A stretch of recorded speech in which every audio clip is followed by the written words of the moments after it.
Hello everybody, happy Sunday. Now I do need to address, because possibly the people in the US were a bit confused about the start time of when we started. In the UK we have gone back an hour time-wise, which is possibly, if you came to tune in an hour ago and wondered where we were, it wasn't that we had an extra long lunch break, it was just because the clocks have gone back an hour. So I apologise if you joined us too early. Can it ever be too early to join Crafter's Companion? I don't think it can be, but I do apologise if that is the case. We're back for the next 2 hours, and we have got a fantastic craft along for you. And before we get started on that, there are a couple of things I must remind you about. One is our Halloween sale on the website. If you go to the website, you will see a section that says Halloween, and up to 40% off on certain items on there. So it's definitely worth having a look. I always like to have a quick look at the sales section on whatever website I'm on, whether it's Tiffany or De Beers or TK Maxx, just to see if there's any good deals, because you never know, there might be something on there you think, oh my goodness, I've been looking for that, I missed out on it last time, or I didn't want to pay full price, and then now you've got the opportunity to go to the Halloween sale, and you may very well find there's all sorts of lovely goodies there for you with up to 40% off, which is always good. We always like a bit of a sale, don't we? We like to make sure we get a little bit of a good deal wherever we can, so lots of things on there for you. Now we've got a fabulous craft along. I'm not crafting. I'm going to be handing over to Lily to do the craft along. Hello Lily, how was your break? It was lovely, thank you. I got plenty of colouring done as always. I was sat there colouring busily away, but I'm ready and raring to go for this craft along, and I'm super excited for this one. We're going to create an exploding box. So we're going to be using those new Swash sentiment dies that we brought to you just a few weeks ago. So if you've got your hands on those already, then you've got everything you need to actually create this box. But if you've not actually added those to your collection just yet, then Becky will be sharing with you in just a little few moments the details of those Swash sentiment dies. So perhaps you're going to be crafting along at a later date, saving this show for when your dies arrive. But however you're choosing to craft along with us, it's lovely to have your company, and I really do hope you can join us for the full 2 hours and learn how to create this exploding box. Ooh, bang! There you go. That's lovely. I love those papers. They are my new favourite. I hadn't seen them properly until yesterday, and they're going to have to be something that I'll put in my little shopping basket. I have to say they're always very good. A few people are messaging in to say hello. We'll do some hellos in a moment, because we are very lucky because we do have a guest joining us today. We've got the lovely Lynn. Hello Lynn, how are you doing? Good, thank you. Yeah. Fantastic. Hello. Oh, what have you got on your head, Lynn? That's not your hair. This is my curly wig. Oh, it looks nice and cosy and warm. This is a day for being cosy and warm, isn't it? Yes, it is. I make a lot of these for fundraising. Okay, very nice, very nice. And are you looking forward to doing the craft along today? Yes, I am. Very much. Are you using the same colour scheme, the same papers, or are you going to have a different slant on it? I'm not. I'm using the poppy. Oh, nice. Now, my background is blurring. I don't know why. Is it blurring for you? It is blurring for us. It's normally a little filter that you've got on, but I wouldn't be able to tell you which one to change. But we can see. I've no idea if anybody can help me with that. But look, yeah. It's getting better. I don't know. Maybe it's just my signal here. So I think it's.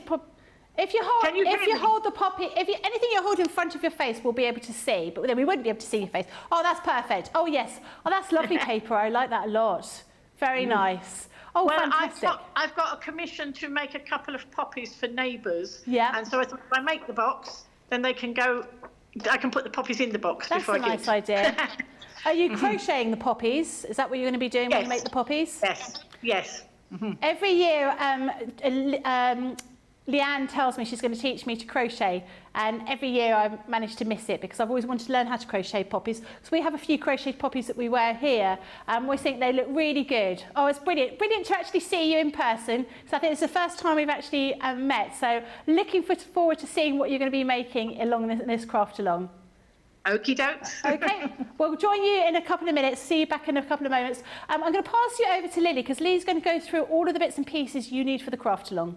I certainly am, and here's your shopping list if you want to recreate the project exactly as I'm putting mine together. But of course, like we always say, your choice of papers and colours is completely your choice. But here's what I'm going to be using. So first of all, from that Swash Sentiment die collection, I'm using the Forever Friends and Hugs and Kisses. I might mix it up, you never know, but you'll need a couple of sets for what we're doing here. Then we're going with the Fancy Florals 3D die cut 3D topper pad. From the Ultimate paper pad, so we're using the Botanic Garden, the Dixie Floral and the Rainbow Pearlescent card pad. Then next up, your additional elements are going to be some of your multi-purpose card. It's one you see us use here time and time again. Black card as well. Gemini 2 die cutting machine, I mean, when do we not use that? It's an absolute essential, isn't it? Our Scoremaster scoreboard, our scissors, a pokey tool, red liner tape. We're going to be using 6mm width for this particular project. You will also need your foam tape or foam pads, completely up to you. We were talking about that one this morning, but that is your personal choice. We'll go into that a little bit more detail later. Your Collall all-purpose glue and your Collall tacky glue as well. So not too many items that you're going to need in order to create this project, but of course, like we always say, mix and match those papers, change up that colour scheme and really personalise this to yourselves. Fantastic. All looking forward to seeing this. A few people are in to say hello, so I'll say hello now and we'll get started in just a moment. Craig says hello everyone from Flagstaff, Arizona. Rosalind says hello from Maryland. We have Georgianne from Clearwater, Florida, says hi Becky and Lily from Clearwater, Florida. Also CTV peeps and crafty friends. Marjorie says hi everyone from Colorado. We got the first snow of winter. Wow, that comes round quick, doesn't it? Eleanor says love the colourful hair. I think that's for Lynn. Because at the moment mine's just grey. Betsy says, good morning everyone from Houston. Love the project and we're making this as well. Laurie says, hello Lily, Becky, Lynn and the CC crew and friends watching from Gilbert, Arizona. Looks like a fabulous craft along. It really does. Now, if you want to craft along with us or you're inspired by what you see, you are going to want to get your hands on these dies. So these are the Swash Sentiment dies that we've got in this collection. I saw these first time yesterday I think, and I went, oh, I want those. I really want these. These are lovely because you can cut them up, can't you? You can use them separately, each one. So this first one here is your Celebrate bundle. So you've got birthday wishes, party time and happy birthday. The next one we have is the one that none of us want to make, but we always have to, unfortunately, is the With Sympathy. So you've got With Sympathy, So Very Sorry and Thinking of You. This one here is your With Thanks. We've got Thank You, With Thanks and Special Thanks. This one is your Friendship bundle. So you've got With Love, Hugs and Kisses and Love You Lots. This next one is your Congratulations bundle. So you've got Best Wishes, Time to Celebrate and Congratulations. And the final one is Forever Friends. You've got Special Friend, Forever Friends and True Friend in here as well. £39.96 or $51.96. Platinum price is £31.97 or $41.57. There's a couple more hellos. Michelle says that's a nice sized box. You can fit quite a lot in that box. And CC says, I do love a big crafty box. Right, we should get started. So I'm going to pass over to Lily and we'll get started with the craft along. Absolutely, we will. Right, let's get started creating our exploding box. So we're going to start off by creating that construction of the box itself, and then we're going to move on to the decoration as we move through this craft along. So let's move the box out the way. So for the actual construction of this exploding box, that core cardstock that we're going to use to put that box together is some of our multi-purpose cardstock. Now you don't need your A3 if you don't want to. You can use your A4 for this particular project. You don't need that larger scale. But of course, if you've only got the A3, then of course you can cut that down to size if you so choose. We're working with our large guillotine. I tend to favour the large one, but as always, you can be using that smaller one if you so choose as well. Our multi-purpose card is 300 GSM in weight and making it ideal for construction projects like we're about to do here. So we're going to start off with our base. So for our base, you're going to need to cut this down to 5 3/4 inches square. So we're finding our 5 3/4 inch line on those top markings there. We'll cut down, then we'll rotate, and then we'll find that 5 3/4 inch line once again. and then that will form our base. So 5 3/4 inch square for our base. Leave that to one side for a moment.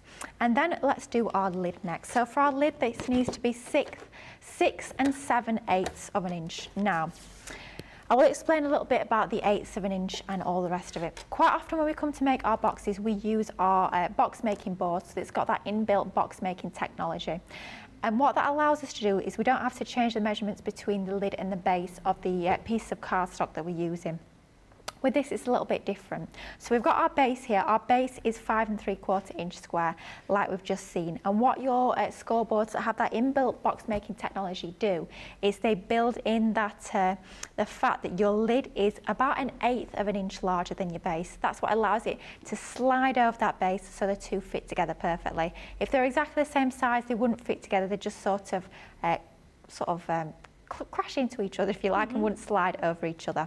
So our base is 5 3/4 inches. That's telling me that the lids need to be 1/8 of an inch larger, which would mean the lid was 5 7/8 of an inch.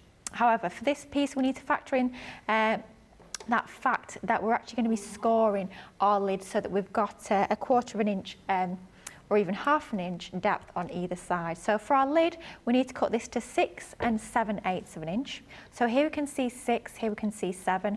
I know that's 1/4, so I'm just going to pop it halfway between that 3/4 and 7. So about halfway between there, that's going to give us 6 7/8 of an inch. So that when we score this at 1/2 an inch on all 4 sides, that's going to give us a lid that is actually going to be about 1/8 of an inch larger than our base. So let's do that right now so we get that scoring out of the way. So let's bring in our scoreboard. Scoreboard we're using here is one of our smaller ones, this being our Score Master. If you've not got your big score, then no need to worry at all, because you don't actually need to have that larger format of scoreboard when it comes to this particular project. So what we're going to do is we're going to score at 1/2 an inch on all 4 sides of this box lid. Now, you don't need to think about what side of the scoreboard you're scoring on, whether it's the box lid side or the box base side. You want to score this as a true measurement. So we're scoring from that left-hand side of our scoreboard here, and we know that that's going to be the true measurement of 1/2 an inch all the way around. What I like to do, and I'm not quite sure why I've started doing this, but it seems to work quite nicely, is I score once on one side of the cardstock, and then I actually flip the cardstock over and score a couple of extra times on the reverse. I just find that gives me the neatest, most crisp score line when I'm working.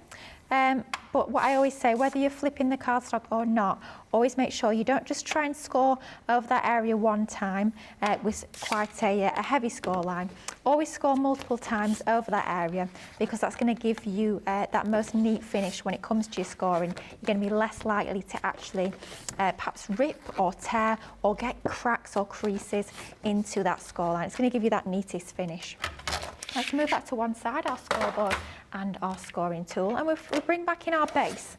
What we'll notice is, can you see your lid is, you've got about 1/8 of an inch all the way around, so you know that should be fitting onto your base quite nicely. Now, before we go back to do any more trimming, what we're going to do is we're actually going to cut into our lid here. So can you see on each of the 4 corners, we've got this section where those score lines cross. So what we're going to do is we're going to trim along that score line, so following that score line until we get to that section where they cross. And then what we're going to do is we're going to remove a small little right angled triangle. It doesn't need to be a massive amount, just a small little bit of cardstock that we're going to remove there. We're going to do this on all 4 sides. Now, reason being, if we were just to cut up to that score line and not remove that triangle, when we fold this together, you've got the risk of that bottom edge of that flat there slightly catching or snagging when it folds onto that corresponding side, and it could catch on your box lid. By removing that little triangle, so just snipping up along that diagonal to where those score lines cross, you know that you're going to get a neater finish. There's no danger of that edge there actually catching on your box lid. So it's just going to give you a neater finish. It's up to you how much of that cardstock you remove. You might just want to remove a really small little triangle, or you might want to remove about half. It's completely up to you, but just ensure that you've got enough space left on there to actually add your adhesive when we start to come to stick this together. So then the final one, we're going to trim up like so. And then you've got your box lid all good to go. I think at this stage, let's get our adhesive on, so we've got it on ready. We're using red liner tape here. I would always recommend red liner tape for construction. Your tape pens do still work perfectly because they are a super strong adhesive, which is quite uncommon for most tape pens, but ours are super, super strong. And they will stick really well, and you'll get that strong bond over time. But I do find the very, very best sort of top of the tree adhesive when it comes to any sort of construction projects, anything that you need to be really hard wearing, really sturdy, is your red liner tape. And here I found the best width for fitting onto these little 4 tabs that we've got is your 6mm width. So we're having one little piece on all of those 4 tabs. So we know when we come to stick our box together, we have got our adhesive on there, all good to go. But we're going to leave our lid to one side for just a moment. So at this stage, we've got our base and we've got our lid all good to go. Let's bring back in our scoreboard and let's start to cut some of our box sides. So for our box size, we need 4 of these, and these are 5 3/4 by 6 1/4. So let's see if we can use up any of this cardstock yet. So the pieces we have got left here, is that big enough? No, it's a bit too small. We'll use that for something else later. You know what I'm like for reusing my cardstock. Any scraps we can use, we absolutely will. So for our sides, we need 4 of these at 6 1/4. So that's the next line after 6, that's your quarter line. So 6 1/4 by 5 3/4, which is your line, your big line under 6. So that's one of those, all done. We're going to need 4 of these, of course, with it being a box. So we're going to go back in at 5 3/4. So find that line. That's our 5 3/4, and then this is our 6 1/4. Now, of course, you could be cutting these by hand. You could be measuring them out with a ruler, with a pencil, marking them down. But honestly, it is so, so much easier to get yourself a guillotine. So have a little look on the website if you've not already got one of those in your crafty stash. I know some of the team do really like using their Violet Studios paper trimmer as well. That works an absolute treat if you prefer to work that way. Completely up to you, but I do find, for me, my favourite has got to be the guillotine. It gives you such a crisp, clean cut, fantastic quality, self-sharpening as well. So for me, it definitely is the way to go. Then final one here, once again, we are going to 6 1/4. So finding that line, lining it up, making sure we're clamping our cardstock down using that finger guard, just like so, and then finding 5 3/4 and once again trimming down. And then at that stage, we have 4 of our box sides.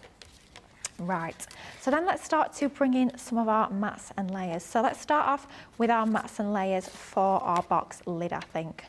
So here we have got our box lid. So let's start off with some of our black card. Now, it's quite funny that Lynn showed the papers that she was using, because I was torn between using the exact same papers that Lynn used or these ones. Isn't that funny? Great minds think alike, eh? Because I believe those are for the My Special Papers box, and I was thinking about using them, but I went for these Ultimate Paper Pads instead because I was loving the yellow colours that we've got here. So for this one, we're going to be a quarter, as always, a quarter of an inch smaller than that layer before. So for our black cardstock, we're going to go for 5 5/8 of an inch. So that's, if you find your 5 1/2, it's halfway between that one and the next line. Okay. So put down there, and then once again, let's keep it square, so it's going to be 5 5/8 of an inch. Now at this stage, always bring back in your box lid. Let's see if that looks about right. Looks good to me, so it looks like we are good to go on that one. Then we're going to bring in our pattern papers, and what I've done for this particular project is you know what I'm like, for being spoilt for choice with our papers. With your Ultimate Paper Pads, you have your rainbow solid colour card, which we will be using a little bit later. But then you also have 2 different pattern paper pads. You have your Ditzy Floral and you have your Botanic, when I say Botanic Garden, I might have completely made that up. The other one that was on the list, that one anyway. So that is also part of that collection. It's completely Up to you. Becky's checking for me now. And I was like, I'm not sure which one I want to use. I want to use both of them. It's Botanicals or Botanical Garden, isn't it? I can't remember I also which want to say Regency Floral, but I feel like I've completely made that up. I think you've made that anyway, up. Yeah, I think where Regency Florals come from, I'm not quite sure. It could be a sneak peek of something by accident, I don't know. Yeah, maybe there's something new that's coming out very soon. It could be. It sounds fabulous. I hope it is. So I was like, you know what? They work together perfectly. All the colour tones tie in. See, from your solid coloured card to your unnamed pad that we can't remember the name of, to your Dixie Floral, everything works together perfectly. So I thought, do you know what? Let's use all of these pads across this project. For the outside though, we're going for our slightly larger, bolder design. And as always, isn't the reverse absolutely gorgeous with those little dandelion clocks? Looks like they're almost floating through the breeze. Just a beautiful design, but let's go with that front side, that A side if you want to call it that. So the layer we've just cut is 5 5/8 of an inch square. So for this one, to make it a 1/4 of an inch smaller, we need to go for 5 3/8 of an inch. So that is going to be, let's just work that one out. So that's going to be 5 2/8. So it's find 5 1/2 and go about halfway underneath. So between the 5 1/2 line and the 5 1/4 line, and then just trim down. Let's just check that we've trimmed in the right place. As always, bring in your cardstock. I'm just going to trim that down ever so slightly, I think on that right hand side, just to level that up a little bit more. So let's just straighten that up, and then that will give us our matten layer, just a nice thin matten layer. And you might look at these papers and you might think, you wouldn't automatically maybe think to pair black with them. You might think, do you know what, that's going to dull it down, but absolutely not. What that does is it actually makes those vibrant colours pop even more. Isn't that gorgeous? So that's our mats and layers for our lid. We will do our gluing a little bit later on, but that's our lid all done and good to go. Let's bring back in our base. So for our base, that was 5 3/4 inch square. So in order to have that 1/4 of an inch, as always, we're going to go down to 5 1/2 inches. Botanic Garden. I was right. Yeah. Wow, where's Regency Floral come from? Well, no, but what was the other one you said? Regency Floral. Where's that come from? Don't know, but keep hold of it, and you might be able to sell that. Yeah. And Regency Floral, I can imagine what that's going to be like, you know. I'm sure there is something called Regency Floral, but I don't know where it's come from. Is that a dye? It might be a dye. Is it one of the nesting dyes? That is possible. It's definitely something. I'm sure I've not just dreamt it up. And if I have, I'm going to design it as a collection. What did you say, Regency Floral? Regency Floral. Becky's going to have a look for us now. While Becky's trying to find out if I'm completely mad or just a little bit mad, I'm going to cut down that next layer. So we've just cut our black to 5 1/2 inch square. So of course, in order to make those 1/4 of an inch, I always want to say seam allowances, especially with Becky stood to the side of me, but 1/4 of an inch increments, that pattern paper layer is going to be 5 1/4 inches. Regency Swirls. Regency Swirls? Not Regency Floral. Maybe it's something coming out soon. I feel like, do you know what, it could be a very old paper pad. That's a possibility. Someone will know in the comments. Somebody will know. Yeah. Please let us know. Someone will say, I know that, I've got it here. Here's a photograph and I'll of it. go, oh yeah, it's that. Oh dear. Well, I hope so anyway, otherwise it'd be like, oh Lily, what are you on about? So that's our mats and layers for our lid and our base. Now, our box size is a little bit different. The inside, so we're going to do all our mats and layers. Let me show you on the finished project. We're going to have all our mats and layers for both the inside and the outside. So the inside is where we're using our Dixie Floral, apart from the centre, which we've gone for our Botanic Garden. And then on the outside, we are doing our Botanic Garden onto there. The difference is, for the inside, we want that matten layer to cover that full panel. You can see there, it's edge to edge with that 1/4 of an inch. Difference being for that outer one, we want to leave that little gap because we've got that 1/2 an inch where our box lid actually covers that top section. And I just think it gives you a much neater finish if you chop your mats and layers slightly shorter, so that then you have you don't have that section at all covered by your lid. I just think that gives you a little bit of a neater finish. So we're going to have to take that into consideration when we do our mats and layers for the outside of the box. But for the inside, we know we want to cover that full section. So what we're going to do is, don't forget our box sides. We're measuring 6 1/4 by 5 3/4, which means our inside mats and layers for the black need to be 6 inches by 5 1/2. So let's go to 5 1/2, like so, by 6. So lining that up, getting it nice and square. 5.5 by 6. So then let's go ahead and do exactly the same here. So 6 by 5.5, and we will need 4 of these. So let's do that 4 times. And so that will be 2 sheets of our A4 matte black cardstock that we'll need in order to do these mats and layers. So then let's go and do exactly the same for these. 5.5 by 6. 5.5. I do love my black cardstock. For me, it's one that I use day in, day out with my crafting, a bit like my multi-purpose and my craft. For me, they are some of my absolute go-tos. I love using my black card alongside really vivid, vibrant colours. I think it makes those colour tones really pop, which I think looks fabulous. You wouldn't have thought that that would be the case, would you? It's kind of the opposite, I suppose, to what you think it's going to be. Yeah. But it really does make those colours look even more, really makes them sing and pop against that white card base. So then that's all 4 of our mats and layers that are going to go onto the inside of our box sides. But of course we need our pattern paper now.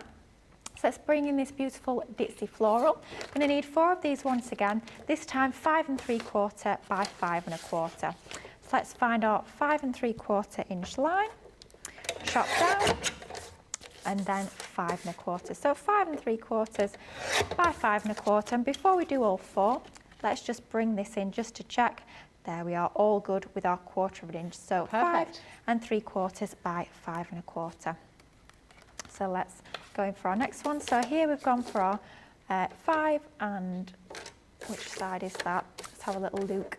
So 5 3/4, like so, by 5 1/4. Nice and easy.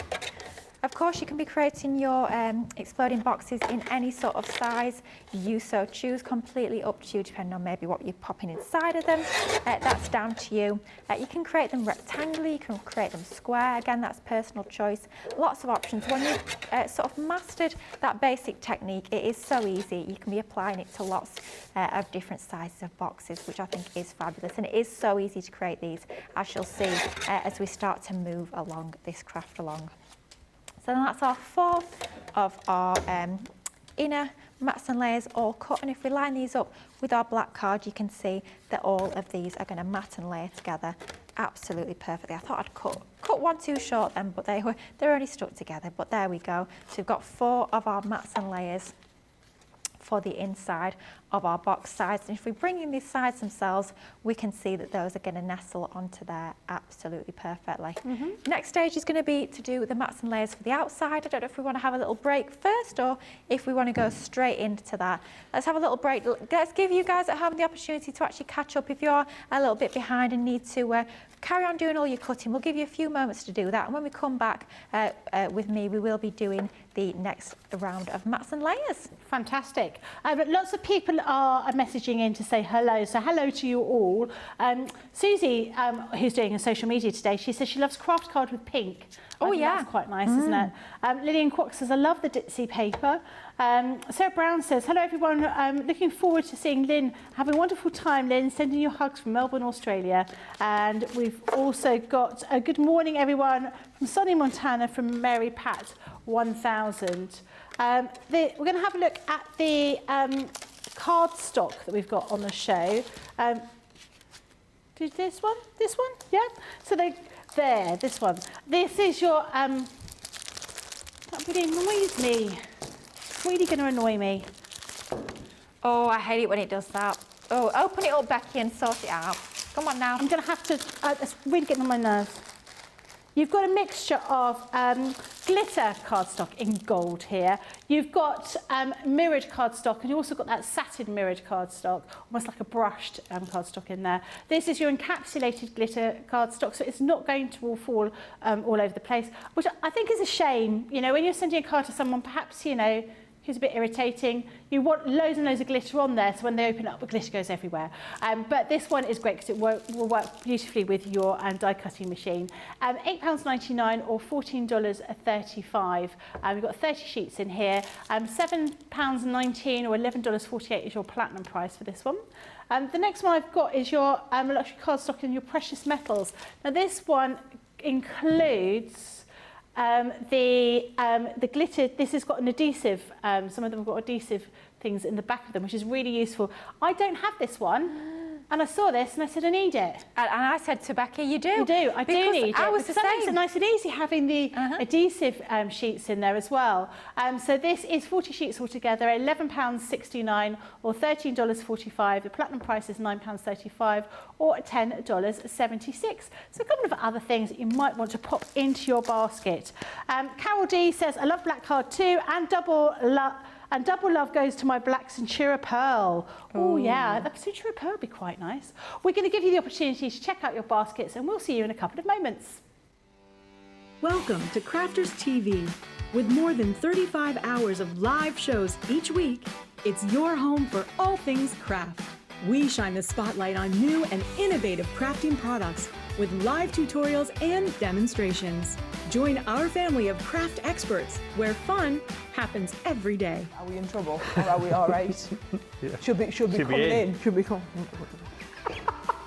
What does he do? Exactly how he looks. This is awesome. This is awesome. Get creative and craft along. With our amazing deals, your next craft project is just a click away. Tune in live 7 days a week, or you can watch us on Catch Up at crafterscompanion.com, Facebook, or our YouTube channels. You can chat to us, craft along, and meet new friends by joining our online crafting community.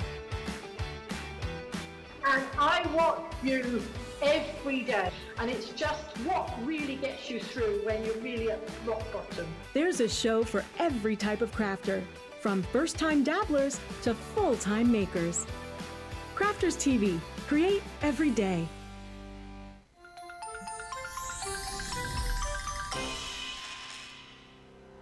We get to know people from places and walks of life that we wouldn't come across in our everyday life if it wasn't for Crafters TV and doing what we do. I got so many lovely comments from people when I started doing the presenting, and it was just really such a lovely feeling. And it's nice that people keep messaging in. You know, we see the same people. We know you can build up that kind of relationship with those people. So it's just the fact that people like what we do and they're pleased. And I do love it when people send us photographs of the items that they've made. We talk about customers, but really they go in as a customer, come out as a friend. The support that I get is amazing. The messages I get are amazing. Me personally, it is personal interaction. I've never had the best of health. I've always been open about that with our viewers at Crafters TV. So many people are in the same situation as me health-wise. Other people have got a completely different health issues. They understand and they relate to what I'm going through, what others are going through. So whether we interact on a crafting basis or whether we interact on a health basis, a personal basis, we're all there to support one another. It is incredible. The reaction of viewers when they come to meet us is worth all of the early mornings when we have to get up for our early morning shows. Some of the customers come on as craft ambassadors and things like that, craft along with us, and being able to actually chat with them on air. I love it. I really love that connection with them. We've had lots of shows where we've done like craft alongs, especially where we've had viewers craft along with us. We had a particular viewer, Joy, who joined us once before, and she literally made me cry on air, and Joe, because the things she said about us, it really was quite humbling that there are people out there that watch us and invite us into their living rooms and really treat us like family.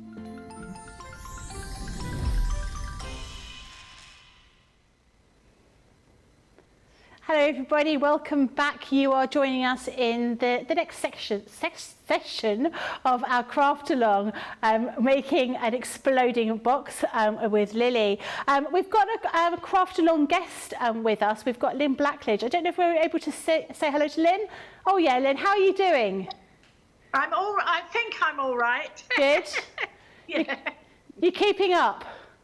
Yes, I had cut all the bits out in advance, but then I realised that the inside mats, I've got the pattern going the wrong way, but it's on the inside. So that's all right. That's okay. I think that's sometimes our paper pads are quite forgiving with things like that, aren't they?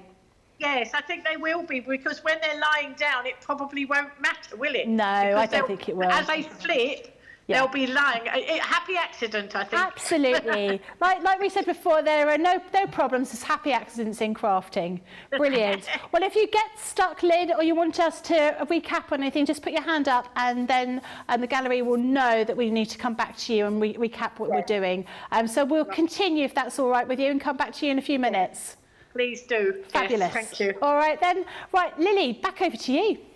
So let's carry on with our matting and layering. So where we left you before the break is we've done all the mats and layers for the lid, for the base, and for the inside of our box sides. Now, like we were saying before, it's a little bit different when it comes to the inside of our box sides and the outside. Reason being is once we pop the lid onto our box base, we have that little section. We have about because we've scored at half an inch on either side of, on all four sides even, of our box lid. It means that we've got that lip of half an inch at the top there. And I don't want to actually cover up any of my pattern paper. So what we do is we actually have that small section at the top of about half an inch where we just have our white card shown, where we don't have any of our actual matte and layered panels. Okay. A little bit different on the inside. That actually goes flush to the top of our box with that 1/4 inch. But for the outside, we need to cut our side panels to a little bit of a different dimension.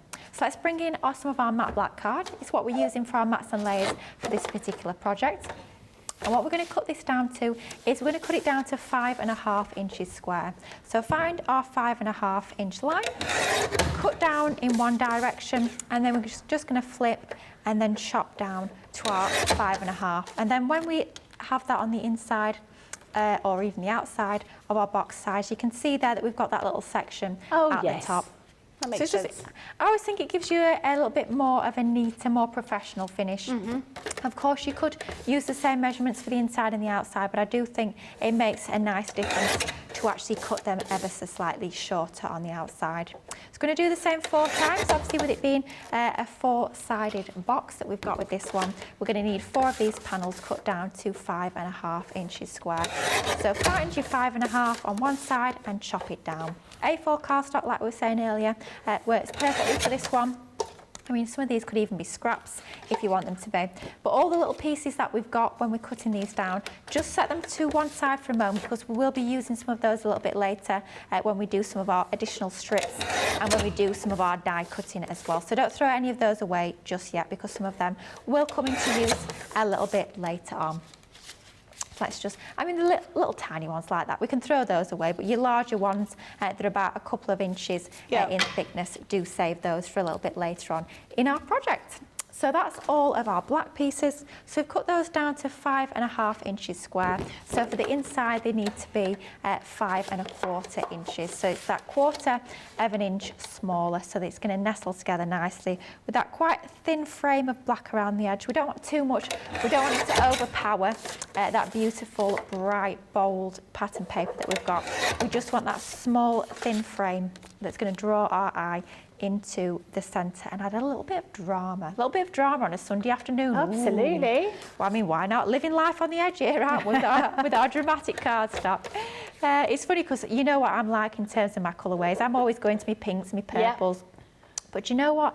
I don't quite know what it was, and I'm not sure when I created this project. I think it was Thursday night. I have a feeling I might have walked home in the pouring rain. And I think I got into my craft room that evening and thought, you know what, I need bright, happy colours. So that's quite possibly where the inspiration came from. Maybe, sick of this weather, and I thought, you know what, I'm in my craft room for the night. Let's bring a little bit of sunshine into my craft room. So that's why I've gone for these lovely colourways. I mean, clocks went back, didn't they, this morning? I'm sorry, we forgot to mention that on this morning's show. Obviously, I remembered enough to reset my clocks, but not enough to remind you guys at home. So you guys stateside were a little bit like, what's happening in terms of the shows? But it does mean, unfortunately, you know, we've got the short days here in the UK coming up for the next few months, which I'm not the biggest of fans of, I have to say. Definitely a summer baby, definitely do prefer the longer days, the sunshine, the warmth. Not going to have any of that for a while. It's not nice walking home or travelling home and it's dark in both ways, isn't it? Yeah, it's the worst, isn't it? You practically don't get to see the sunlight on a weekday, which is never too much of a good thing. But warmer days will be upon us in not too long. Absolutely. I say not too long. They'll be here before we know it. So we've got all our beautiful mats and layers cut out, and it's just going to be a case now we're going to do a little bit of gluing.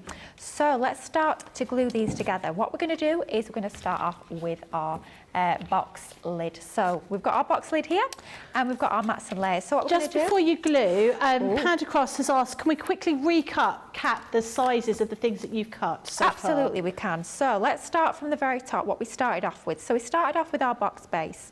And just as I'm telling you, all I'm doing is I'm just sticking these together. So it's nothing too interesting, but I'll share with you all of those measurements. And don't worry as well, later on this afternoon, well, it won't be this afternoon, it'll be this evening when I get home, I might get a chance before the next show. Over on my social media, so that's on my Instagram, Lilly Fletcher CC, or my Crafters Companion Facebook page, which is Lilly Fletcher Crafters Companion.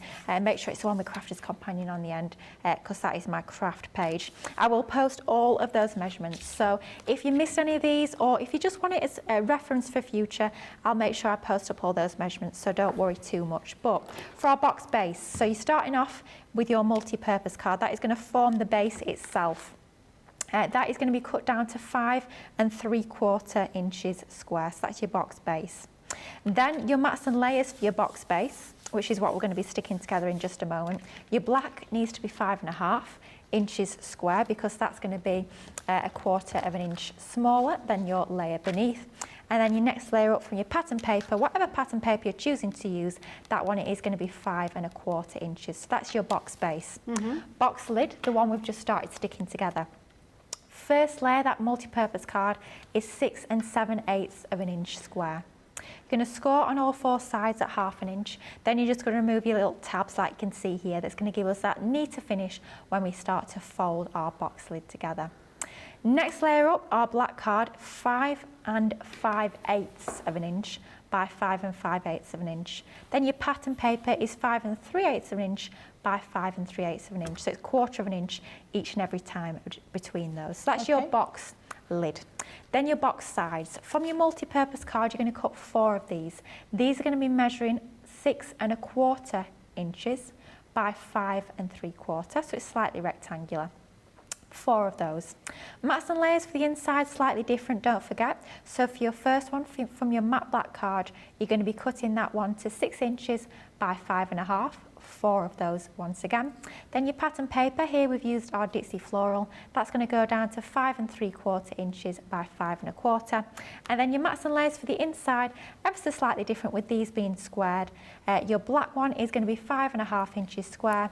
Your pattern is 5 1/4. And once again, 4 of those. Fantastic, that's really good. Hopefully that is going to help all you guys at home know exactly what you need to cut all of those pattern papers, all of those plain cardstocks down to. But like I say, check out my social media later today, Lilly Fletcher Crafters Companion, and I'll get all of those posted up for you, as well as photos of this morning's first look make. So if you missed this morning's first look, I will post all 4 demo pictures on there as well. And then whatever we create within this craft along, hopefully it will resemble something like we have created for that finished project, but the photos of that will be going up as well. So hopefully lots of inspiration for you at the end of today's shows. Fantastic.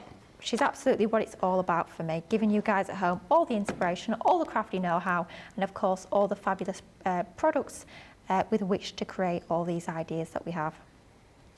I've not seen those Ditsy papers. They're lovely, aren't they? They're gorgeous. I have to say, I think this was the first time they actually managed to use them. It's one of those, they're so gorgeous. Tearing into the pad and starting to cut them down is a little bit difficult. Yeah. But I managed to do it, so I hope you guys at home are proud. I stopped sniffing the papers for a bit and started to cut into them.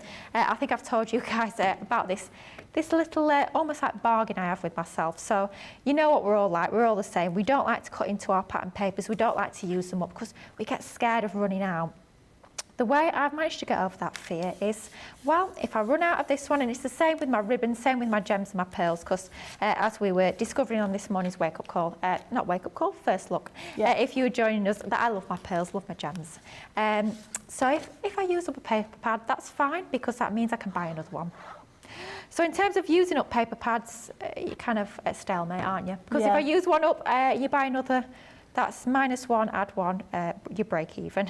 So it doesn't quite work, but that's the way I get over managing to snip into my papers. I was clearing out my craft room over the last couple of days, because every time I've come from work, I've sort of disgorged my car out of all of the bits and pieces and not actually had an opportunity to go through everything. And I organised my paper pads. And given that I am predominantly a soft crafter, you would have thought that I wouldn't have that many paper pads. Wow. But I've got 1, 2, 3, 4, 5, 6, 7, 8, 10 of the Tiffany paper pad holders. That's terrible, isn't it? Well, talking of the paper, I can never remember it. The ones I get are the paper takers, the clear bags. Yeah, that's what I've got. Yeah, I think they're absolutely fabulous. Yeah. So I store all of my 12x12 pads in them. I store all of my 6x6 pads in them, and I store a lot of my my collections, so like Nature's Garden. So my fuchsia collection that we're working with this morning, I tend to use the 8x8 inch paper takers for those. I get all of my dies, all of my stamps, and I take the card and I take the papers out, and I store the collections in those. Right. A lot of you guys at home will know, because you probably took advantage yourself. Over birthday, we had a fantastic, I believe it was buy one, get one half price. Wow. On the paper takers.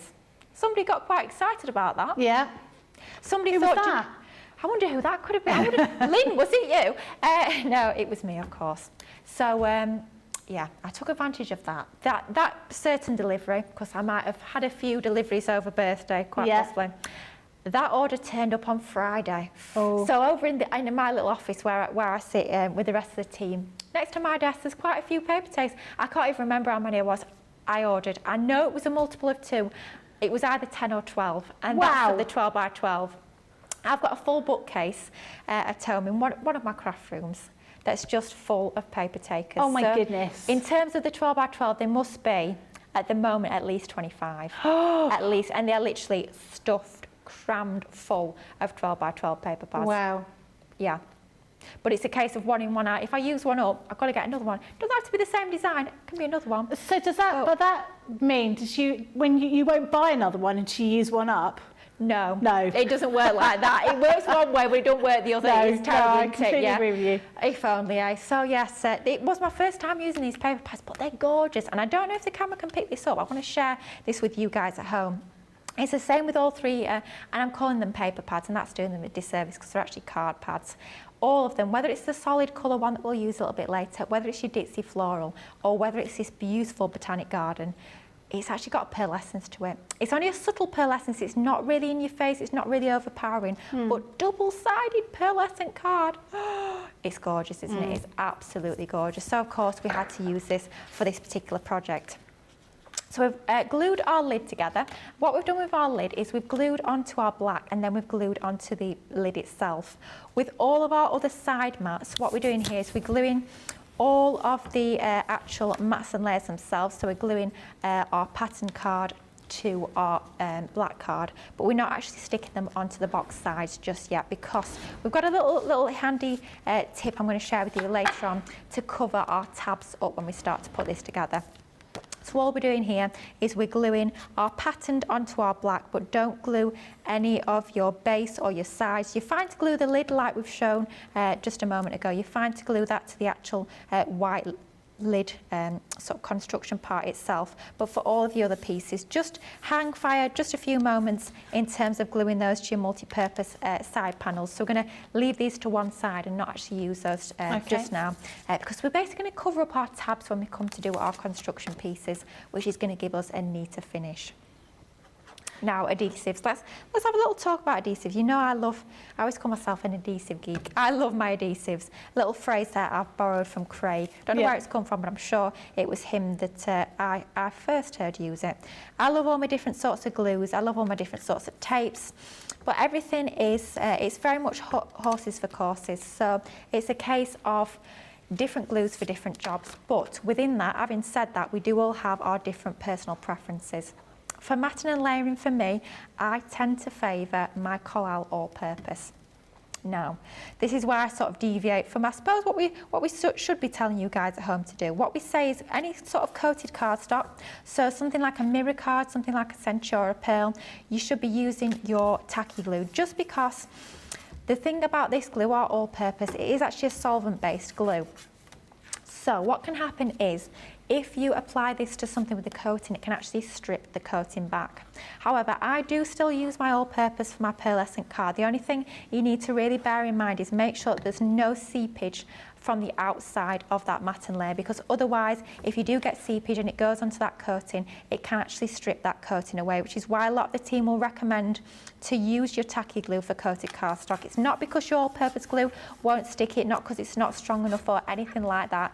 It's because if you get any of that all-purpose, with it being a solvent-based glue, if you get that on that coating, it can strip that coating away. But if you're very careful, you do like I do, make sure you're quite frugal with that glue, make sure it doesn't go all the way to the edge, then absolutely you can still stick your coated cardstocks.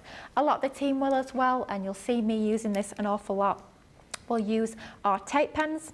Those are absolutely perfect for your matting and layering, give you really quick sticks, quick mats and layers. But of course, the thing without using any sort of tape or any sort of tape runner is that it's an instant stick. So once you've stuck that down, it's pretty much stuck into position. The beauty of using your all-purpose, as you'll have seen me do throughout that little section there, if I need to manoeuvre that into position, if I've not stuck it quite straight first time round, I don't need to worry. I can actually go ahead and manoeuvre that into position, which is perfect. Also, have any of you guys bought this at home lately? Because I was shocked. It's a new design shape of bottle. Yeah, the other one was more of an angled bottle, wasn't it? When it first turned up, I was like, what have they sent? I suppose it's the same shaped bottle as the tacky glue now, isn't it? And I have to say, you know what we like? We don't always like changing. When we change things, it first can be a bit like, ooh, what's going off here? I have to say, I'm now on these bottles at home, because I do get through a lot of this stuff. I can imagine. Yeah, I am now on this shape of bottle, and I do prefer it. I feel like it sits in your hand a little bit easier. Yeah. So if this turns up at your door and you think, oh, I didn't order this, don't worry, I thought the same. It's just a new design of bottle with your all-purpose. So that's all our mats and layers done. The beauty of all-purpose as well, we're going to give this a few moments to dry, but while it's drying, once it's dry, it's going to be set like absolute concrete, we always say. It sets so strong and so sturdy, so it's going to give your box real rigidity. So we'll leave those to one side, and we're just going to, before we go on a little break, we're going to do the main sort of construction part, because you might be looking at what we've done so far and just think, do you know what? All we've got is a load of squares and rectangles. How on earth does that make a box? And for me, one of the fantastic things about your exploding boxes is they look so, let's be honest, look blooming hard to put together. And you look at them and you think, well, how does that work? But they are honestly so easy. When you know how to do these, they are very easy. So what we need is 4 little tabs to actually construct this together. So these need to be, I want to say about 5 3/4, but I find it works a little bit better and gives you a neater finish if you go slightly under that dimension. So just a little bit under 5 3/4, not sort of a specific measurement, just a little bit under. I think I find works best. Okay. And then we're going to cut it to 1 inch. And what I'm using here, you might have noticed to the side of me, I was saving all those little scraps of cardstock that was coming away when we were actually cutting down our box base itself. So I've saved all those, and that's exactly what we're going to use for our tabs here. So another one, just under 5 3/4. Once again, not being really accurate about how much it is. Under 5 3/4, just making sure it's a little bit under. And I'll show you exactly why that is so much of a helping hand a little bit later on when we're actually popping our box together for real, if you like. So again, just under 5 3/4, finding our 1 inch line on our guillotine here, lining that up, and then just slicing down so that we're going to end up with 4 of these separate little tabs. I mean, how fantastic is this for using up all of those scraps, which of course I am absolutely all about. So 5 3/4, let's find that, go slightly underneath, and then by 1 inch. Now, any questions, guys? Make sure you're getting those in. Becky will feed those across to myself. And I'm hoping you're enjoying this as quite a simple project. It's a pretty easy one to put together, especially in terms of construction. There's no really difficult measuring. There's nothing like that at all. It's a nice, easy one to put together. Nice for a Sunday afternoon, I think. Absolutely. So then at this point, let's bring back in our scoreboard. This is actually the last bit of scoring that we're going to do for this full project, which shows you quite how easy this is. If this is all the scoring we're doing, all we've scored so far is the lid on 4 sides and these 4 tabs. So don't forget this was 1 inch in width, and all we're going to do, exactly the same on all 4 tabs. Let's find halfway, which is of course 1/2 inch, and we're literally just going to score in half. Could not be easier. 1 score line and you're done, and we're just going to repeat that on all 4 pieces. How easy is that? just like so. And then what I would recommend is, of course, we're creating this box out of white card for the actual construction element itself. But the beauty of these boxes is you can use any cardstock at all. It could be any finisher cardstock. I mean, Becky was showing you that gorgeous luxury card earlier. Nothing from stopping you from using that card to create your boxes. The only thing I would say is whatever cardstock you're using for the actual construction itself, so like it's white card here, just make sure you do these tabs from exactly the same colour. Don't matter what colour it is, just use the same cardstock. So then we're just going to fold these in half. That's going to allow us to see that score line a little bit better as well. So exactly the same on all 4 of these. Now, a question we get asked quite often in terms of construction is all about GSMs. If we look at the box itself, we look at how many layers this has got. So that core of the sides, 300 GSM. And then on each side, we've got an additional 2 mats and layers. So in total, we have got 4 layers of cardstock. So even without going into our pattern paper, we've got 300, we've got another 300, another 300, which is giving us 900. That pattern paper, I think it's about 250. So we're looking well over 1,000 GSM. So what I would say, I would normally say for your construction you want a 300 GSM, but simply because of the sheer amount of mats and layers you're having on each and every single side, I would say 200 GSM or over will be fine. So even if you're going all the way down to 200, you should be absolutely fine, just because of the sheer amount of mats and layers that we've got on this particular project. So here we've got our tabs. Then all we're going to do, sort of a similar technique to what we do with when we're creating our box bases themselves, where we cut into the sides to remove a triangle. All we're going to do is we're going to cut up at an angle to that score line. So we've got almost like the top of a triangle design on either side, and that's just going to give us a neater finish. These are going to be what actually joins our box base to our box sides. So by trimming that away, I find gives you a neater finish. And all we're going to do is we're going to trim into that point on all 4 sides. I'm not worrying about this being dead neat or dead accurate. There's no way I'm measuring this at all. This is just about giving us a neater finish, because the majority of this is going to be covered anyway when we start to bring in those mats and layers. So let's trim down onto the 4 of these onto both sides, trimming along up to that score line, and then up on the other edge, and then final one, we're just going to trim along like so. And then finally, cut line onto there. This is where a nice sharp, longer pair of scissors comes in handy to give that nice, straight, sharp cut onto there.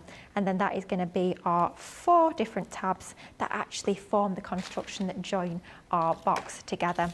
Next stage is going to be to start to add some of our red liner tape onto this, but we'll do that in just a moment. We're going to go back over to Becky to give you guys at home a chance to catch up, and then we're going to come back in just a few moments and start to bring the red liner tape into play and start to construct this box together. How easy is this project? That's brilliant. I do have one question.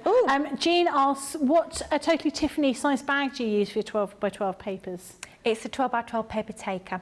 You know the clear ones that have got like a slightly black strip along the top of the handle? The clear ones, they are paper taker. I always get confused between paper taker and handler. Do you know, it's a paper taker. I googled it because I couldn't remember what I had, and I think, because there's a Totally Tiffany 12 by 12 paper taker and there's a Lisa body bag. No, I don't use the Lisa, I use the paper takers. It's the ones where you can get a 5 by 7, which I have some of my collections in, 6 by 6 for the paper pads, 12 by 12 for the paper pads, and I also use the 8 by 8 because we used to do some 8 by 8 paper pads in the past. I also use those. Honestly, the amount I've got in total, it must be hundreds in total. We don't even count, but yeah, the paper takers, the clear ones, they're amazing. Fantastic, that's good to know. Lillian Kwok says, I've just filled a Totally Tiffany album case with all the Ultimate Pro papers. I've used the fab files so I can stack them on the floor as I have no space. Carol Ann says, I love how Lily says she's got more than one craft room. I think that's quite... I've got a craft house, I think you'll find. I'm sure that was a game show back when... Yes, craft it was. house, something like that. Lily, Shaddai says, bought lots of paper takers too. Thanks to birthday week, I have 20. Oh, what am I like? My collection is enormous. Well, if you're going to be spending the money on the paper pads, you want to take full advantage, making sure that they're nice and secure and kept all organised, and so you can see them. So that's the last thing you want to do to buy them, and then find that you can't see what you've just purchased. So it's definitely worth taking advantage of getting some of those. Right. Now, lots of people are watching for the first time live. Laurie's watching. We're watching live for a change. And I'm sure there's some new people that are watching as well. If you're new, say hello. Yes, we like please to hear from people that are brand new. And if you've got any questions, this is the opportunity to ask Lily any questions. So particularly if you're new and you don't know, Lily's been talking about adhesives. You don't know what adhesives you need, which ones are the right ones, whether you might need a particular kind of circular foam tape or something similar. And this is your opportunity. So do please message in and take advantage of Lily being here and giving you the answers. Paper handlers, not the takers. As Susie said. You were saying paper takers, 12 by 12 paper takers. I think they're the paper takers that we use. Because I think the handlers are the ones with the handle. Yeah. Like the frosted plastic ones. The one I'm on about are and I don't think we've got any. Do you have the ones that you have? Do they have the plastic insert? Yes. So they come almost like flat packs. You've got the bag and you've got like a plastic sleeve that you pop inside. Those ones. They are blooming brilliant. Check out the website. I am almost as addicted to them as I am paper pads themselves at this point. Well, they're quite good having that little sort of structured box in there because it stops the edges from getting crumpled, doesn't Absolutely. it? And I didn't realise the first time I bought one, didn't realise it was going to come with that in a box. And I got it home, I was like, oh, genius! Yeah, it makes clever. such a difference. And it makes them more sturdy as well. So because I have them all stood up on a bookcase, it means that they're going to stand a little bit neater as well. You know that they're nice and secure, but they are absolutely fantastic. Love them. I wish I was on commission. The amount I go on about them, they're brilliant. Maybe you need to add that into your contract. Tiffany, can you send some more, please? Please. Love Brilliant. them, they're amazing. Okay, should we carry on with the craft along? Yeah. Do we want to check in with Lynn, or do we think Lynn's doing all right? Let's say hello to Lynn. Hello, Lynn. How are you doing? I think I'm getting there. Excellent. You're keeping up? Yes, I've got a gadget that I was watching on there. That one's buffering, this one is fine, so I don't know what's going on. It's often the case, isn't it? It's brilliant. I was trying to reply to people, so apologise because I can't reply because the gadget's buffering. I can't, it's not working. Just say to people, I'm sorry, I'm busy doing a craft along, you're going to have to wait. Absolutely.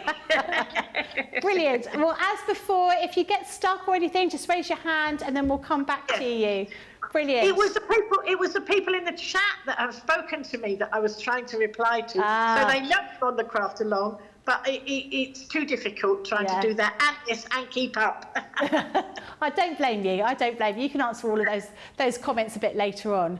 Right. And I have no idea why I'm so fuzzy at the back, but hopefully I'm not fuzzy. No, you're not fuzzy at all. We can see you clear as day. And I'd set up all my beautiful bags at the back as well. Can you see?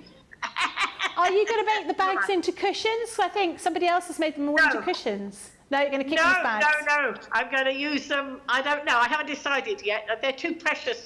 I don't use cushions, see, so... Yeah. I don't want them as cushions, but I get it why other people do. Yeah. Brilliant. Oh, yeah, it's great that you've got the whole collection there. Yes, of course. Fabulous. And by mistake, I ordered a second Leanne bag. I don't know. There was some glitch in with the website, and I've ordered two. I've got one, and the other one's on its way. I was too late to stop it. It's a shame you didn't get two Ben bags, and you could have converted one Ben bag into a Craig bag, couldn't you? I don't think you could do that with a Leanne bag. I don't think I could do it with a Leanne. I don't think it's going to work. If I stitched something around it. I don't know. Maybe someone can come up with a theory to work that out. But I think you're just going to have two Leanne bags, and why not? Yeah, I think so. Fantastic. Well, my grandchildren will get the contents of the second Leanne bag. Well, that's good. Well, we'll come back to you in a few minutes and see how you're doing. We'll carry on with the craft along with Lily. Right. See you in a bit. Bye. So Lily, ready to continue with the craft along? Let's do it, absolutely. Yeah. Let's continue with our craft along. And I hope if you guys at home are actually joining along and crafting along on this Sunday afternoon, I hope you'll keep it up as well. But as always, any questions, please do send them in and we will do our very best to answer them. If you need anything repeating or anything like that, we will do that absolutely for you guys at home. So just before we went on a little break, we left it at the point where we'd actually cut down our strips to size. We'd scored those in half and we'd just cut the edges into that forked point. So if you didn't catch the measurements for these, they were just under 5 3/4 inches in length by 1 inch in width. 4 of those exactly the same. Then all we've gone ahead and done is we've scored in half, so that's a score line at 1/2 inch. Then on all 4, we've trimmed all 4 edges onto that sort of point there. So it's going to give us a neater finish when we start to stick everything together. We're going to be using red liner tape for this part of the construction. Like I always say, it gives you that strong bond that's ideal for any sort of construction project. Whether you're making an exploding box like we are here, whether it's going to be a standard box, whether you're sticking your acetate, this is super sticky stuff, so it's perfect for any sort of project like that. Here we're using the 6mm width. You will find 3 different options over on the website when it comes to your different sizes, your different widths of your red liner tape. Your 3mm is the thin one, the super fine width, you'll find that on the website. 6mm, the medium size, which is exactly what we are using here. And then we've also got that super chunky 12mm width, which is ideal for your box tabs, I always find. It's a really useful one for that. So what we're doing is we are popping red liner tape on one side and then we're just flipping it over, we're popping it on the other side on the reverse, and we're doing exactly the same for all 4 of these tabs that we've got. So on one side we're going to have it on that side, and then when we flip it over we need to have it on that opposing side. And this is what we need in order to construct our box. So trimming that down to size, doing exactly the same on all 4. So finally, let's just pop our tape onto that tab there. Oh, we've got a little bit of, I don't know what that is, on the inside of our red liner. Before we stick that down, I think it's a little I think it's a little die cut bit, I think. Oh. Yeah, a little piece that's fallen out of a die cut that somehow ended up on our red liner tape. There we go, got that just before it was too late. And then do the same on the other side, flip it over. Someone's been using this with glitter or gilding flakes. You could tell this, it's sparkling more than a little bit, shall we say, but it should be absolutely fine. You can see on there, quite lovely gold glitter. Nice. I feel like that might be from the Wild at Heart collection, but I might be wrong. You know what I'm like for being a little bit of a crafty encyclopedia sometimes. You are. So that's all of our 4 tabs, all done and good to go. Let's start to pop these together. So this is where we bring back in our box side. So don't forget, these are the rectangular ones that we have got with the box side. So what we're going to be doing is we're going to have it so it's the longest side is on the left and the right, and then the shorter side is that top and the bottom. Start off with 1 tab at once. So don't forget, we've not got any of our mats and layers onto all 4 of these, because we're going to stick our tabs on first and then we're going to do our mats and layers afterwards. So we're going to be covering the main part of that tab. So what we're going to do is we're going to take the red liner tape backing off one side at a time.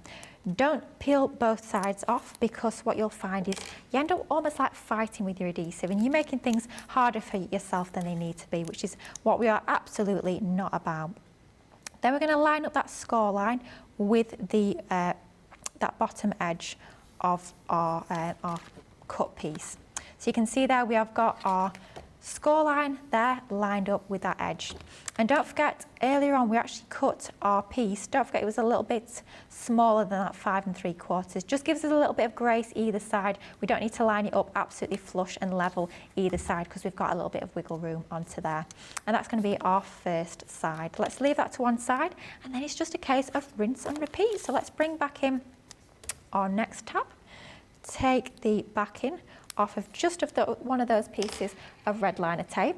Now it is important that we centralise this and get it lined up nicely, so we've got that score line flush with the bottom edge of our box side. Now if you're worried about getting this perfect first time, you think, do you know what, there's no chance I'm going to be able to line that up first time around, don't worry at all. All you need to do is take some of your tacky glue, and then as soon as you've peeled back that carrier sheet from your red liner tape, at that point just bring in some of your tacky glue, pop a little bit of that over that exposed adhesive, and then that's going to give you a little bit of wiggle room. It's going to give you that time to actually manoeuvre that into position, so you've got a little bit of saving grace. You've got that ability to manoeuvre that until you are completely happy with it. But we are flying by the seat of our pants, so to speak, on this Sunday afternoon. Why on earth not? And we're just going for it as it is, hoping that we've got it lined up nice and straight. So we're doing exactly the same on all 4 of these sides, making sure that we've got those long edges so it's ever so slightly taller than it is wider. That's the way around you're wanting this to be with this particular box. So let's just line up this final one.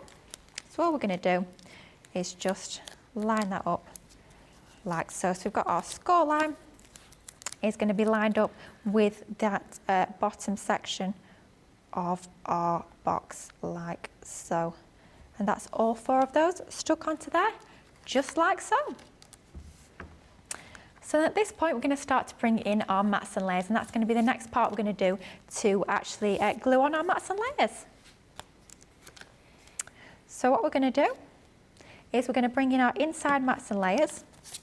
So the piece that we've got there, we're going to have that almost like an L shape. The place where the tab is on the inside, that's going to be the inside, and all we're going to do is going to take our ditzy floral mats and layers and start to glue those over those 4 sections that we've got. So let's bring in some of our all-purpose and then just glue this onto the inside. So we're going to cover up that tab, the majority of that tab we've got at the bottom. It's a good idea of doing it that way to hide all your workings. Absolutely. Any way that we can hide our workings, I always think is a good idea. It's just going to give you that neater finish. It's going to look a lot more professional. So we didn't need to worry too much about the angle at which we were actually cutting down those forked sections, because the majority of it, like we can see here, is actually covered. So there we go. Let's just line that up onto there, manoeuvre that into position so it's nice and straight, and give that a good burnish, because at the end of the day we're actually having to stick over that tab there, so we're making sure that we've given that a good burnish, so that's going to be nicely adhered onto there. So we're going to move that to one side for just a moment, and we're just going to do exactly the same on the next one. So sticking our mat and layer, our lovely DC floral mat and layer, onto the inside of these, so it's going to go over that tab that we have on the bottom of our box sides. So let's line that up, get it nice and level and straight, and then just burnish that down. I know some of the team like to use a brayer or a roller to actually burnish over that.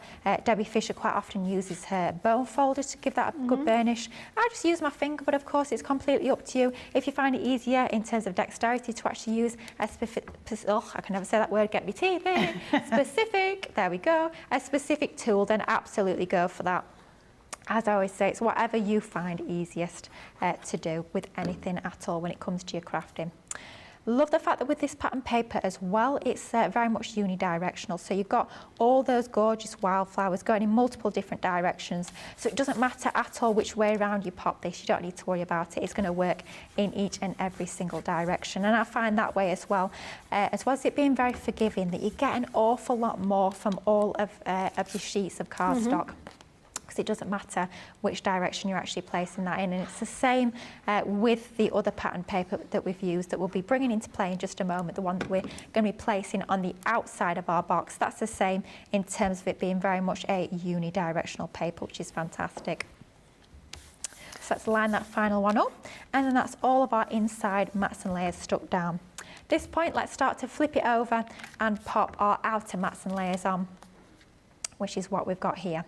What we need to remember is we've got that section at the top. So what we want is we want even border left and right and on the base. We're going to have that extra bit of white cardstock at the top. Don't forget that's exactly where our box lid is actually going to fit onto. Okay. So let's bring in once again our all-purpose and start to stick all of these down. So nice and easy to do this, lining it up, manoeuvre it into position, and then once we're happy, just burnishing it down. Carol Ann suggests that maybe Tiffany will rename the paper taker a lily. Oh, do you know what? That would be brilliant. A lily bag. Oh, wow, that'd be like a dream come true. Don't think it's going to be happening anytime soon, but we can but dream. Talking of storage, talking of bags, I am very excited. I've got to the point where I kind of lost track of how many orders I placed during birthday. Quite a few. I think I've only got one left. Right. And it's the one with my pink cheetah storage bags in. Ooh. So I'm hoping that's going to be with me next week. I am so excited to get those in my new craft room. I love pink, I love leopard print. So when we brought those out, I was like, oh my goodness, I have got to have those. And I know a lot of you at home treat yourself to those as well. I'm seeing pictures of a lot of yours arriving A little bit jealous. Can't wait for mine to arrive, but I absolutely love those. So those are going to look fabulous as well. How have you decorated your craft room? Is your craft room just white? It's just white, so I've not painted anything just yet. They did recommend, with it being a new build, not to actually paint the walls for about 6 months, which, to be honest, is perfect. So I can decide exactly what colour scheme I want to go with. But I quite like the neutral walls. I've got me blingy chandeliers as well. So it gives it a little bit of bling, which we are loving. But yeah, just lots and lots of craft stuff in my craft room, that is for sure. But I'm thinking I'll probably go with a pink sort of colour theme. So when I do paint, my storage bags are going to go absolutely perfectly. Almost going to be theming my entire craft room around those bags. They're going to look fabulous. I cannot wait to get them into my craft room. So exciting. Oh yeah, and start filling them up with all sorts of goodies. It's going to be fantastic. I was sorting out some of my tricolour aquas earlier this week. All my ink pads are in their storage, so we're sorting things out nicely. And I find it works so much better when you know exactly where everything is. You find you save so much time, you feel so much more inspired, and it allows you as well to maybe remember some items you've forgotten you even purchased, which is definitely what I am finding, but it's fantastic to start to use those items again. So for this one, when we're sticking our base to our sides, we've got our adhesive onto that tab there, and then that's going to sit underneath our box base. So this square piece, don't forget, we've not stuck our mats and layers on just yet. We'll do that in a moment. These sides are actually going to sit underneath, so that tab is going to go under our box base. So let's stick our tabs first, and then I think we'll pop our mat and layer on last. You can of course cut another of the pieces for our base. Don't forget it was 5 3/4 inch squares. You can actually cut another of those if you want to reinforce that base even more, even though we're still going to have 3 pieces of strong cardstock for that base. If you want to reinforce it more and cover those tabs on the bottom, just cut another piece of cardstock to exactly the same size, and then you can actually stick that onto the base if you so choose. Completely down to you, but because we do have it's getting on for nearly 1,000 GSM worth of cardstock on that base as it is, for me I don't find that I need that extra panel. But of course, if you've got something a little bit more heavy on the inside of your box, then of course you can be doing that if you so choose. As always, completely your choice, and it's all about making that craft along yours, making it personal to you, making it to your taste, making it in your favourite colours, your favourite cardstocks. We're just giving you the inspiration, and whatever you do with that inspiration, wherever you choose to take that, is completely down to you, and that is absolutely what it's all about. Once again with this, if you are worried about getting it lined up perfectly first time round, little bits of your wet adhesive on the back of your red liner tape. Once you've peeled that backing off, and you've got that little bit of wiggle room to actually start to manoeuvre that into position, making it a little bit easier if you so choose. So lining that up once again, just checking that it's going to fold together nicely and that we've got it perfectly in position. Then once we're happy that we have, all we do is we just burnish the red liner tape, and then that's going to be nicely secured into position. Then your final one is going to go onto that last edge that we've got without a panel, and then just lining that up once more, making sure that it's nicely in position, folding that together to make sure it's exactly where we want it, and then burnishing it down. And then finally we're just going to pop our panel onto that middle section there. I've gone for the different pattern paper to what we've got on the box sides, but of course you could be using the same pattern. I just wanted a little bit of variety to that centre section there. And that's going to sit into the middle of the inside of our box, and that is our box. Lovely. The main part all done and good to go. Wow. The next part is going to be starting to actually add our decoration, but I think we'll leave that to one side for just a moment, and we'll come back in a few moments and we'll start on that decoration part. Fantastic. That looks really good. Terry was talking about sorting our craft rooms. Lily, I started with only half the finished basement, and now have invaded the entire basement. I just need a keyed entry to keep people out. That'd be quite nice, because I have to say I keep going into my craft room and finding that people have taken things. Oh no. Not very good. Not very good at all. Shall we see how Lynn's getting on? Oh yeah, let's do it. Lynn, how are you doing? I'm getting there. Yeah? Yes, I think so. I'm just putting, so I've got the 4 sides. Yeah. And I've missed out where I've joined them to the base, but I think it might, oh, wait a minute. I think it'll probably be quite evident, will it? Mm-hmm.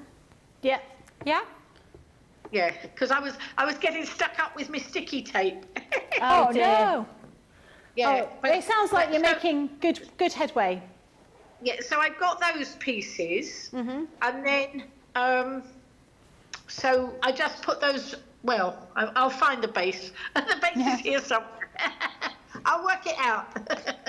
I always find that I end up cutting the wrong piece of card. The bit that I've left for one thing, I've ended up chopping up for something else. I had all the bits pre-cut before the show, and then lost half of them. Oh, and had to cut no. them again. Oh, dear. They're here somewhere. Oh dear, that is annoying. Oh, well, it looks like you've almost caught up anyway, so that's good. We'll come back to you in a little bit and see how you're getting on. Excellent.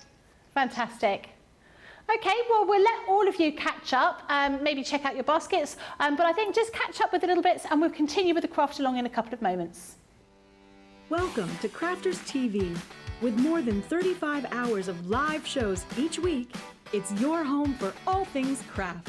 We shine the spotlight on new and innovative crafting products with live tutorials and demonstrations. Join our family of craft experts where fun happens every day. Are we in trouble or are we all right? Should be coming in. Should be coming. What does she do? Exactly how he looks. This is awesome. This is awesome. Get creative and craft along. With our amazing deals, your next craft project is just a click away. Tune in live 7 days a week, or you can watch us on Catch Up at crafterscompanion.com, Facebook, or our YouTube channels. You can chat to us, craft along, and meet new friends by joining our online crafting community. And I watch you every day, and it's just what really gets you through when you're really at rock bottom. There's a show for every type of crafter, from first-time dabblers to full-time makers. Crafters TV, create every day.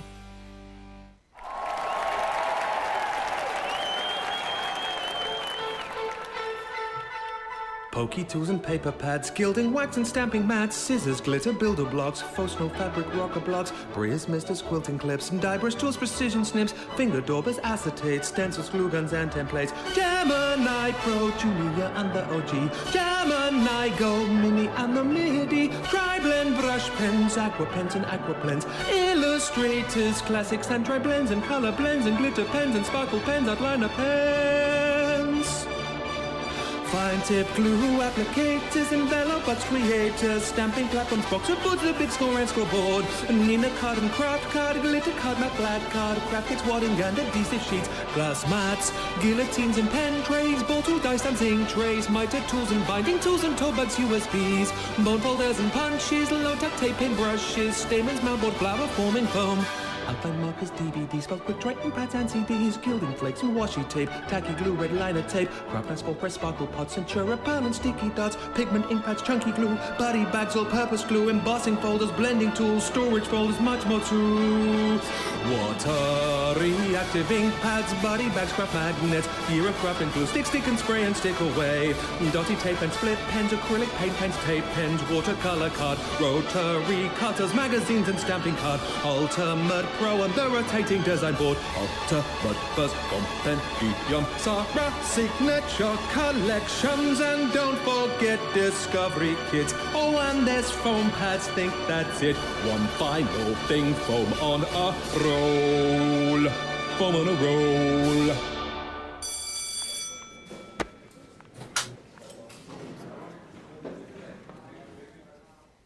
Do you know I sang along to every single word, and I got every single word right in that song? I don't think anyone could. Years ago, when McDonald's opened in the UK, I remember if you could say the little phrase about what was in a Big Mac, you got a Big Mac for free. And no one else will remember this, apart from Tracy, because she's the only one that's the same age as me. Big Mac, when they used to do Big Mac, you used to have to say the Big Mac it was almost like a poem, and then you'd get a Big Mac for free. She's looking at me as if I'm mad. That is what that song is like. To all beef patties, special sauce, lettuce, cheese and onions, all under a sesame seed bun. Something like that. And if you said it right without, and quickly, you had to do it within, I don't know, 10 seconds or something, you got a Big Mac for free. So if you could say all those words that Ben does in that song in less than 30 seconds, you will get our accolade, because I can't give anything away for free. We will just be proud of you. We'll be proud of you. I think it's so clever the way that Ben puts songs together, and I can't wait for the next one. I know we've just had one, but you know, I'm waiting for the next one. Loads of people messaging about making an exploding box. Carol Ann says, I've never made one before. I'll be watching this back and making one. I always thought it was too complex to make. Not the case watching Lily. And actually, Lily, you are making it look very, very simple. It is, yeah. Carol D says she made a steampunk exploding box for my son's birthday this year. It turned out so cool, and the base was made from craft card. Kelly says, thank you for this craft along all the detailed examples. It's much appreciated. Ah, yes. Susie remembers the little saying, 2 all beef patties, special sauce, lettuce, cheese, pickles, onions, all under a sesame seed bun. Do you know, I feel like I do. I don't know if I remember it at the time, but You I've definitely can't heard possibly it before. remember that. You're just a spring chicken. Well, You're like 2 years older than my children. And I remember it as a kid. Gosh. So maybe your parents... Maybe it sort of come back. Maybe it did. I don't know. Who knows? Maybe it did. You might be right. You might be right. But yeah, everyone's saying... And actually, I have to be honest. I always thought exploding boxes were really complicated. They're not, are they? No. I love projects like that. It's Why like have I not made one card shapes. before?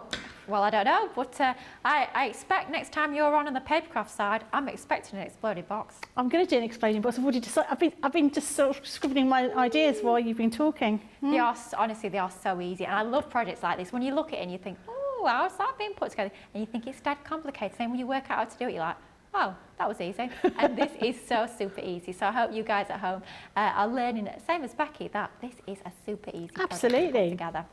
Now we've actually created that box base itself. Our box is kind of all good to go.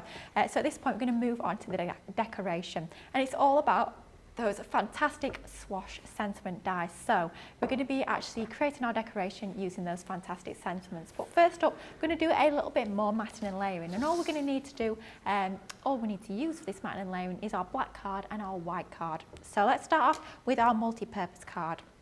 We're going to need 4 of these cut to exactly the same. So we're going to go in at 1 1/4 inch. So let's find our 1 1/4 and we're going to cut down. And then in terms of our length of these, what we need for these 4 is we need these to be 5 1/4 inches. No, we don't. We need them 5 1/2. So 5 1/2 by 1 1/4. Okay. So 5 1/2, 1 1/4. And this is why we're saving all of our scraps. Remember earlier on when we were cutting all of our box sides, our box lid, our box base, we were cutting them all from our multi-purpose card and we were saving all of those scraps of our cardstock. And I said leave those to one side for just a moment because we can see now they're all coming into play as we start to actually cut out these strips that we're using for our decoration. So we're needing 4 that are measuring 1 1/4 inches by 5 1/2. Let's find our 1 1/4 and then we're going to cut down to 5 1/2. So we've got 4 that are going to go onto our box size. Then we're going to cut one ever so slightly different because it's going to go on our box lid. Because remember when we were creating our box lid, it needed to be about 1/8 of an inch larger than that actual box base, just so that it fits together and slots together perfectly. So it means our strip to go on the top is going to have to be ever so slightly longer. So for this one, so we've got 4 of the same size. This one for the lid is also going to be 1 1/4 inches in terms of width. But in terms of the length of this one, what we're going to cut this down to is 5 5/8. So we're going to find 5 1/2. We're going to find the next line, which is 5 3/4, and then we're literally just going to go halfway in between. Simple as that. How easy to create. So next up, let's do our mats and layers for these. So we're going to keep these the same length, but we're going to do them 1 1/2, so they're actually 1/4 of an inch thicker, but exactly the same length. So for our larger one, we've just cut 1 1/2 by 5 5/8 of an inch. And when we lay these together, what we'll see is we've got that border top and bottom, but it's flush left and right. Okay. So that's that one done. Next one, don't forget for our smaller ones, these were all 5 1/2. So let's find 5 1/2 like so. I'm going to cut down, and then once again, the width of these is going to be 1 1/2. So let's find our 1 1/2 line, trim down, and when we bring in our white matten layer, we can see that those are going to fit together absolutely perfectly. Let's do the same 4 times over. So 5.5, trim down by 1.5, and these are going to form our little panels that we're actually going to stick our sentiments, our swash sentiments. When we die cut these, we're going to stick them onto our strips that we're cutting down to size now, just so they're going to stand out a little bit more proud from that actual box base. If we were to pop them straight onto our pattern paper, with it being quite a bold design, that sentiment could get a little bit lost. So by actually trimming down our panels to pop our sentiments onto, it's going to make more of a feature of those gorgeous sentiments. So that's 4 of our black panels as well from that side. Let's leave that to one side now. I believe that's all our matten layering done, but we might need to do some more. We'll have a little look-see as we move through the remaining stages of our project. All it is a case of doing now is bringing back in that all-purpose glue and just gluing our white matten layer to that layer beneath, which is our black. Don't forget, it was about 1/4 of an inch thicker. Of course, you could be altering these measurements. You could be doing larger panels if you so choose. I just found that these sizings work particularly well with the sizes of our swash sentiments that we're going to be die cutting in just a few moments. But once again, using that all-purpose allows us to manoeuvre that into position, allows us to get that perfect lining up top and bottom, so we've got that even border without having to line it up perfectly first time round, which can sometimes be a little bit tricky. So let's go ahead and add some of this onto here. And then the remaining stage is going to be a little bit of die cutting. So we'll be using some of our swash sentiments. I've not cut that one down to size, but never mind, we'll cut that in just a moment. And then we're going to finish it off with a little bit of decoupage, but of course, whatever you choose to decorate this with is completely up to you. Okay. I just like these decoupage topper pads. I think they're fabulous. So we're going to be using those as a little bit of decoration. Maybe you're going to be getting your hands on that fuchsia collection that we gave you a little sneak peek of in this morning's first look. If you're going to be getting your hands on that when it launches tomorrow, I mean, when you get that home, you could be creating an exploding box using that collection. I think that would look absolutely fantastic. But anything you've got in your crafty stash, you can be theming these to absolutely any occasion whatsoever. Any recipient is going to be wowed when they receive a box like this, and you don't need to tell them quite how easy it actually was to put together. Nobody needs to know. It can be our little Crafters TV secret, can't it? Absolutely. Which we love. So that's all of our panels, all of our strips, 4 of that slightly shorter length and then one that's ever so slightly longer, because when we bring back in that box lid, you can see that's going to fit perfectly. So it's flush, level, side to side with that black matten layer. And I'll leave those to set for just a moment when we do our die cutting. So for this, we're going to use a few of the different swash sentiments. I might mix it up actually. On the finished project, I've gone for Special Friend and With Love. But you know what, we might even use even more. So let's bring in our Forever Friends set. From this one, let's use our Special Friend. So let's go for that one. And then do you know what, instead of using just 2, let's use 4. So we've got Special Friend. Let's go for, what have we got here? Let's go for Time to Celebrate from that one. That's the congratulations set. Then from birthday celebrations, we have got, so if we've got Time to Celebrate, let's have Party Time. That goes quite nicely, I think. And then 2 more, let's go for Happy Birthday. And then also, should we use Hugs and Kisses as well? I think so, yeah, why not? Yeah, let's go for With Love. So we're literally mixing and matching practically everything from the collection, which I always absolutely love to show you how everything is going to work together nicely. We've got a few little pieces on that die. I don't know where they've come from, but let's just remove those. So what we're going to do is going to cut 1 of each from black card. And we're also going to cut 1 of each from some of our pearlescent card as well. So once again, we're going back into those scraps that we had left over. Remember when we were doing all our matting and layering, we used some of them just now for doing some of our strips, our matting and layering that we've just done. But we've still got a few left over, so that's exactly what we're going to be using for all of this die cutting. So will you be able to cut through 2 layers of cardstock with one of those? I wouldn't. With something as delicate as this, I would say just the 1 layer at a time is going to give you the best result. But let's be honest, they are not great, massive big die, so it's not going to take very long at all to actually run these through our die cutting machine. But I wouldn't recommend, with something quite as intricate and as filigree as these, I wouldn't recommend cutting more than 1 layer of cardstock at a time. Having said that, it will work perfectly still with your 300 GSM, especially when you've got your Gemini machine, which is super strong and super powerful. But just the one layer I would always recommend with a detailed die like this. Just a normal thin metal die. They're not a mixed media die or anything like that. So let's bring in our Gemini plates. I'm going to cut all of these at once, one layer at once. So it's just going to be 2 passes through the die to the machine, which when we put it like that is not really very much at all as well.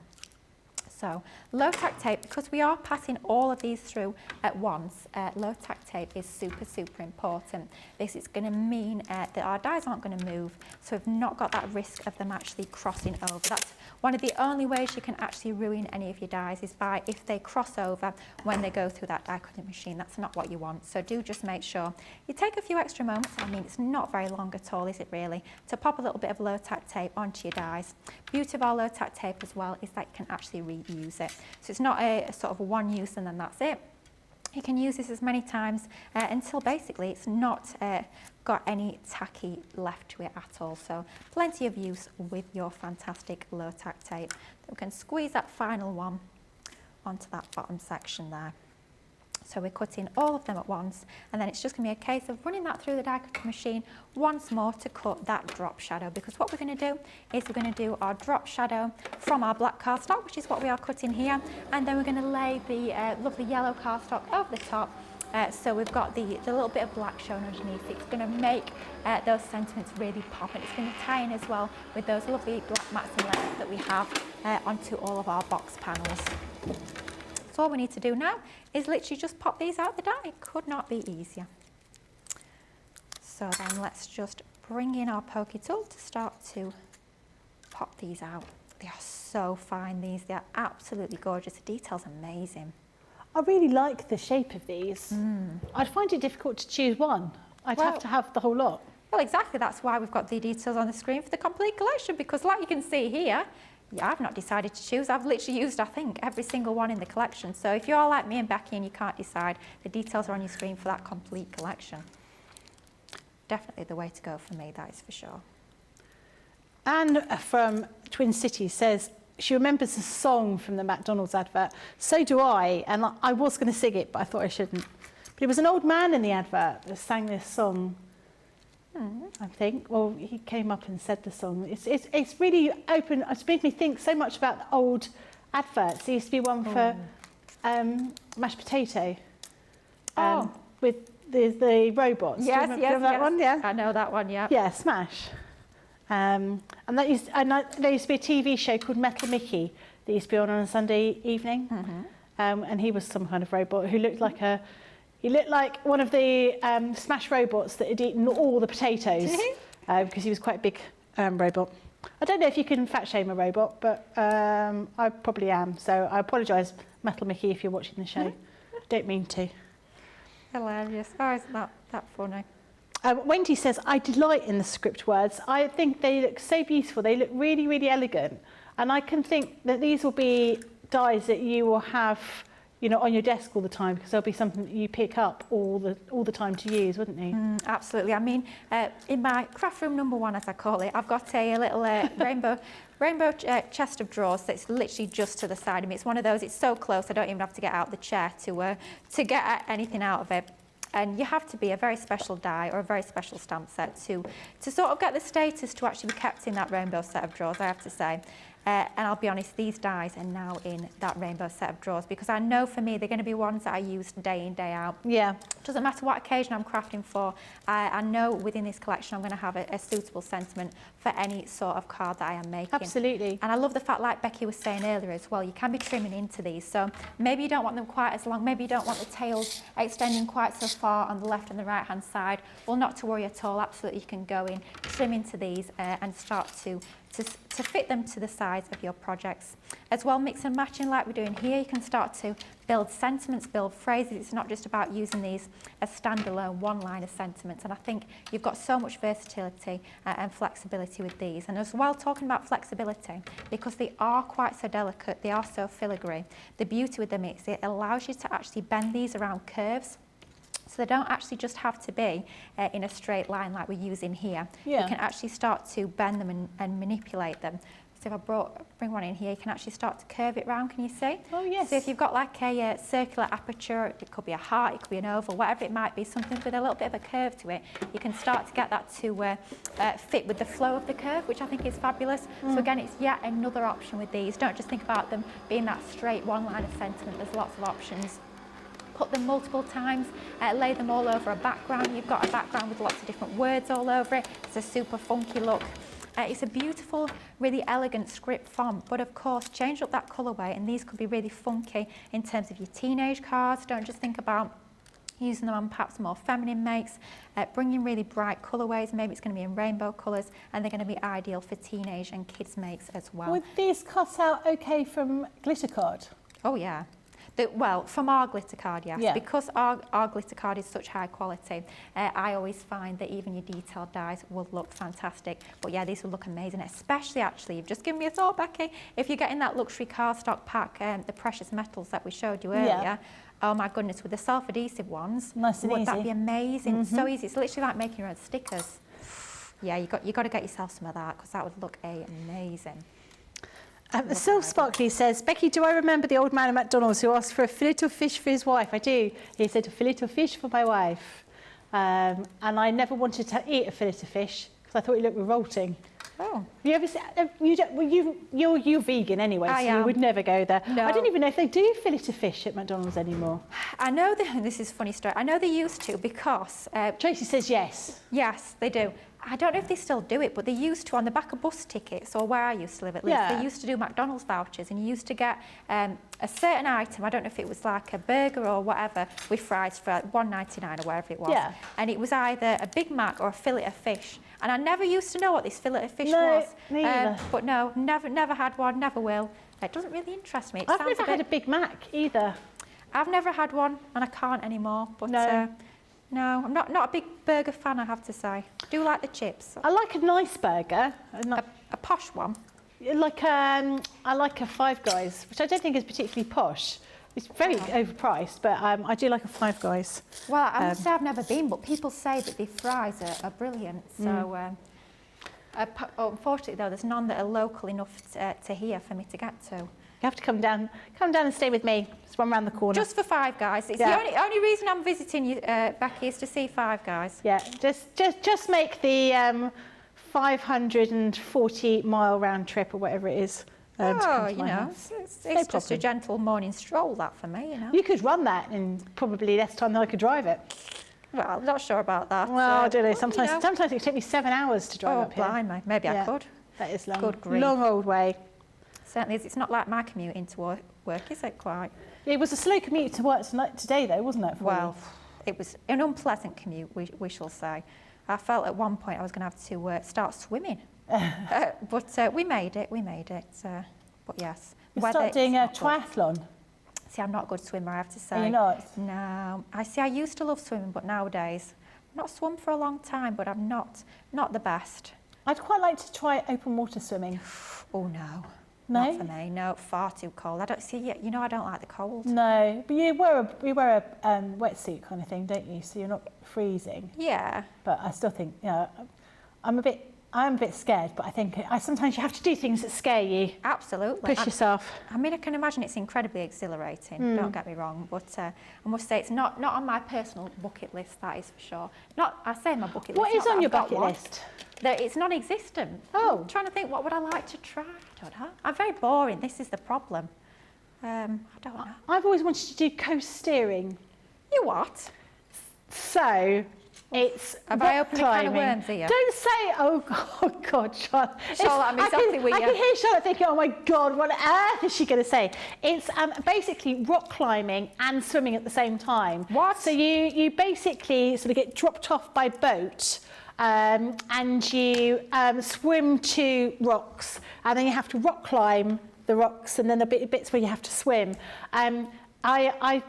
I bought a magazine, this was a while ago, to start it. I joined the Association of Coast Steering. I paid for my insurance, which was eye-wateringly expensive because it's so dangerous, and I got too frightened and never did it. Blimey. Yeah. I must say I've never heard of that. I'm not sure how I feel about it. No, and I think my kids were quite small at the time. I think my husband said, I think it's really dangerous, and perhaps you shouldn't do that until I've got you insured for more money. Oh. I never actually did it. But if anyone's watching that's done some coast steering, let me know. Well, yeah, let us know. Or what's on your bucket list? Dean and Charlotte, what's on your bucket list? What are the things that you want to do before the end? Oh, that's a good one from Charlotte. Yeah, wanting to see the Northern Lights, yeah. Yeah. Yeah. I'd like to see that, that's for sure. That's quite good. Yeah. Dean hasn't got one yet. Dean, same as me, we're too busy living in the moment. Yeah. Yeah, no bucket list. Dean wants to know how to make an exploding box. Well, Dean is in the right place, right time, isn't he? There we go, absolutely seamless that was. Yeah. Yeah, I'm trying to think if there's anything in particular that I'm like, oh, I'd really love to do that. I tell you, I would love to go to the US one day. I've never been anywhere particularly far from here. Yeah. So I would like to go. Maybe one day. Have to get saving for that one. But apart from that, I don't know. Just happy as I am. Happy in my own. Do you know where I've always wanted to go? Is Bhutan. Oh, blimey! Wow. It's a little principality, isn't it? Or yeah, I think so. In Nepal. It's the happiest place on earth. So you can only go there. You have to be on part of like an organised kind of tour. Okay. It's beautiful, and there's a walk. Well, it's not a walk; it's a climb, basically, where you sort of go up into the mountains, and there are all these prayer flags flying in the air. It's really, really beautiful and quite exquisite. It's like unlike anywhere else. I'd love to do that. That's my place. I'd like to do things like the Seychelles and the Maldives, but that is like the height of where I want to go travelling to Bhutan. Wow. I tell you, that's reminded me somewhere I would like to go. I would love to go to Venice one day. To where? Venice. Venice? I would love to go to Venice, yeah. You need to go in February for Carnivale. Ooh. Where everybody dresses up and it's all like a masquerade ball. So these people wandering around the streets in like, full sort of Venetian ball gowns with masks and everything. Now that does sound fabulous. Yeah. Maybe I do need to go in February. Carol Ann says, what about your running bucket list, Lily? Surely there must be races like the London Marathon that you'd like to do. See, I would love to do a marathon one day. It's just finding time to train for a marathon, to be honest with you.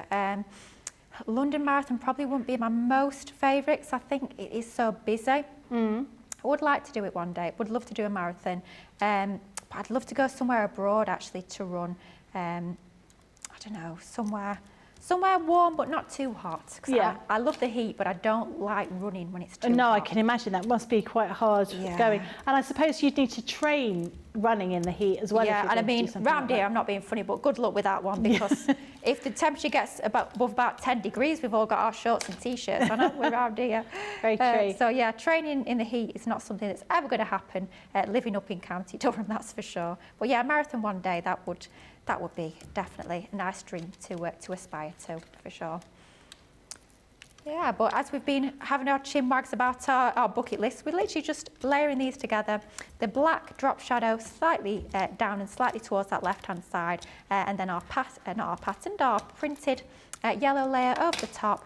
And then we're just literally laying these onto our strips, and then we're nearly done. Just need to pop these onto our box, pop our decoupage on if we've got time. Yeah, we've got just over 10 minutes. We should be all right time-wise. What an easy project this is to put together. How much decoration you want to add on, of course, is completely up to you. You can really go to town with this one.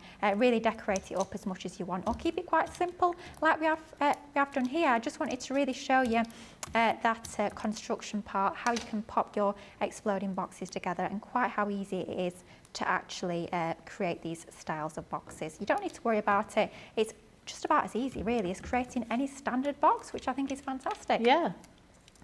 Anybody at home letting us know about bucket list? I'm intrigued. Yeah, I feel like I need to steal things off other people's bucket lists and create my own.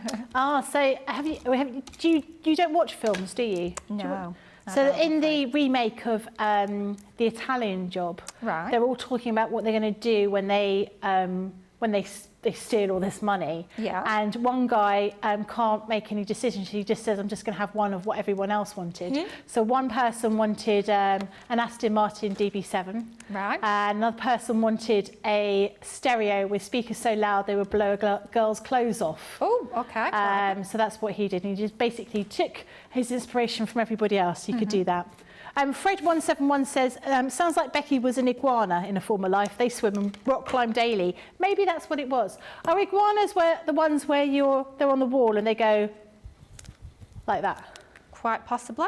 I'm not sure. Like that. Answers on Like the that. postcard, please. Or am I thinking of geckos? Oh, you might be thinking of a gecko, What's the difference? Geckos quite a lot smaller and flatter than an iguana, aren't they? They're more lizardy iguanas, aren't they? More of a lizard? I don't know. Do iguanas go in water and the other ones don't? I don't know. I don't know. I'm no David Attenborough, that's for sure. I can do a bit of crafting, but when it comes to all these species, no, I'm at a total loss. I love David Attenborough. I love watching like a Planet Earth kind of programme. It's non-threatening and easy to watch, isn't it? Well, yeah, as long as the lions aren't in the room with you, you're all right. If you're through a screen, you're all right. If you're out there in the wild, blooming heck. I don't like to be with some of them creatures, but yeah, there is some absolutely amazing scenes that we can see on our planet. That is. Do you like? Do you have a pet, or did you have a pet when you lived? You probably don't have one now because it'd be difficult to leave it. But did you have a pet when you lived at home? So yeah, a good few years ago now, when I used to live with my mum and my sister used to have a couple of tortoises. Oh yeah. She still has them now that she's moved out. She's taken them with her. We've got, she's got our gorgeous Olive, which is our older tortoise. We've had her for a little bit longer, and then we also have Gigantes as well, which is a little baby. Sometimes people ask, well, why is she called Gigantes? It's a little bit of a tongue-in-cheek, obviously, with her being a little one. So yeah, two little tortoises. I say little. Olive's not so little anymore. She's a teenager, bless her. But my sister still has those two. But yeah, like Becky says, I'll be honest, I'm not at home a great deal. I'm here more than I'm at home. So can't have any pets. I have a friend who loved tortoises, tortoise, I don't know which way around it is. And when they bought a house, they inherited tortoises with the house. And then on their honeymoon, they went to the Galapagos Islands. They could see the turtles be born, when they go into the water, because that was what she arranged her wedding. Everything was around the dates of the time that they could go to the Galapagos Islands. And I think it took them 2 days to get to the Galapagos Islands because it's quite a difficult place to go. Wow, yeah, I bet that is something amazing, actually, going to the Galapagos. Yeah, Lillian Kwok, so we were talking about sloths a little while ago. So Lillian told me about sloths have green algae on their fur, and Lillian actually sent me a link of sloths. I think he was swimming looking for a mate, and you could see all this green. I mean, I think the sloths looked lovely, but had all this green algae on it. I do remember that. That was really good, Lillian. I really enjoyed that. Thank you for that. Send me any more sloth videos. I do like a sloth video. They are entertaining, aren't they? They are Hilarious cute little creatures. Certainly are. So all we're doing to finish this off, now we've matted and laid all of our panels with our sentiments onto our box lid and our box sides. Just to finish it off, we've got a little bit of space there on that top left hand corner of our box lid. We're just bringing in some of our decoupage. So this is from our Fancy Florals 3D die cut topper pad. I think these were brought out maybe earlier this year or last year. So just using those, layering them together with a little bit of foam. They work perfectly with that paper pad. Don't they just? I thought, as soon as I put this project together, I thought, you know what, I've got the perfect decoration to go alongside. But it's showing, it's like we were talking about on this morning's first look, how so many of our older collections work with newer collections, even though these came out at completely different times. I mean, that gorgeous paper pad is pretty much brand new. We only launched it a few weeks ago, whereas this topper pad, it must be getting on for a year old. They're working together perfectly. It's just showing how if you treat yourself to these papers today, I'm sure you'll find items in your crafty stash that you can absolutely be working alongside those gorgeous papers and getting everything to match together perfectly. So final little finishing touch is that little sunflower to go on that very middle piece there. Loving the fact that you've got so much dimension onto that beautiful little corner.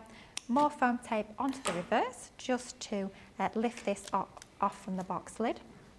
Then let's peel the backing off, and this will be the very finishing touch before we actually build our box. So let's pop that onto that top right hand corner. I did on the finished project have another little flower on that bottom corner, but I think it's got lost when I brought it in transit. I'm sure it'll turn up some point later when I don't need it, but you can be adding an extra flower onto that bottom right for balance if you so choose. Now all it is a case of doing is peeling the backing off of our 4 pieces of red liner tape, and it feels like hours ago that we put that red liner tape onto our box lid, doesn't it? It was right towards the beginning of the show actually. We're just going to peel that backing off of those 4 pieces so that we can build our box and pop this all together. So all we need to do is build this by lining up that tab with that edge of the corresponding side. Once we're happy that that's nicely in position and lined up, just give it a little bit of a burnish to make sure that that red liner tape does adhere and grab nice and strong. And then final side, let's just line that up like so.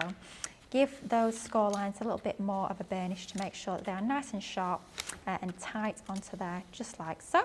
And then let's bring back in our box sides. All we need to do is just pop those together, hold them into position. It does help if you're an octopus at this point. Unfortunately, I'm not, but just holding them together like so. Then just get your lid so it's going to fit over the top nicely, making sure that all 4 sides of our box are actually enclosed into there. That gives us your box like so. Give that as a gift. Someone will think, very nice box, you know, thank you very much for creating that. Then they're going to take the lid off, and it's going to explode just like so. How fantastic is that? I love an exploding box, but I hope throughout this craft along that all of you guys at home have seen, these are so easy to put together. The construction is super simple, really. It's just a case of a fair few mats and layers to put it together. Decorate it however you see fit for whatever occasion. When you get a little bit more confident with these as well, of course you can be creating your own measurements, so these can be custom sized and custom shaped to you as well. But how easy was that to put together? I really hope you've enjoyed this craft along as much as I have. Of course, if you are recreating this at home, please do share your makes over on Facebook. I'd love to see them. Do tag me, Lily Fletcher, Crafters Companion. Post them in our groups. We love to see what you guys at home create with our craft along. So I hope you've enjoyed it as much as I have. That is absolutely stunning, Lily. Love it. Absolutely love it. Kelly Cummings says the box is just beautiful, and Angela says these are swish swash sweets. They are absolutely gorgeous. I'm really impressed with that, and I think you have sort of demystified the whole idea of making an exploding box. It makes it nice and simple. Now we need to see how Lynn has got on. Lynn, how have you got on? Have you finished? Oh, look at that. I haven't put all the sentiments on because I decided to give this to neighbours, and the sentiments I had out weren't quite the right ones. So I will, you know, change it up later. And I haven't got the flower on the top, but I should do that later. That looks great. Just hold it slightly to your right. Yeah. That's it, we can see it. Now we can see it a bit better there. That looks lovely. Oh, I really like those papers that you've used. That's brilliant. Have you enjoyed yourself? I have, and yes, can I just explain the wig? I think you ladies weren't party to the previous one I did, when Gaz, of course, lives on the Isle of Wight, same as I do. And he'd thrown down the gauntlet of wearing fancy shorts. So when I did the previous craft along, I had to I did a wig, the wig with the gingerbread house on, that Michelle now owns because I sent it to her. She wanted it. And so then he did another, you know, he's done another craft along. So I had to do this one I actually already had. I was going to make something else, but I decided, no, I'd rather concentrate on the craft work. But also, shout out to Gaz. I'd never actually met him till Friday.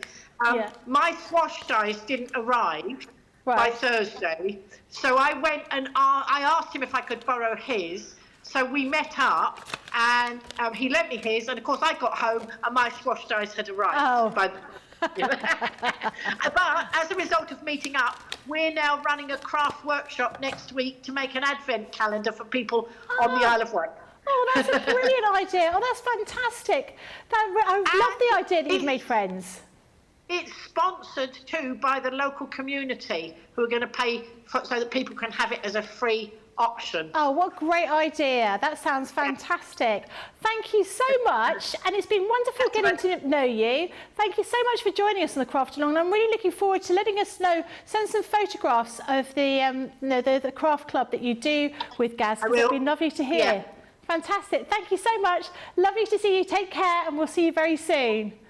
Oh, that's brilliant, isn't it? I do hope you've enjoyed this craft along. I think there'll be lots and lots of people putting exploding boxes on their social media later on today. We will see you in just 1 hour time. See you later. Bye-bye.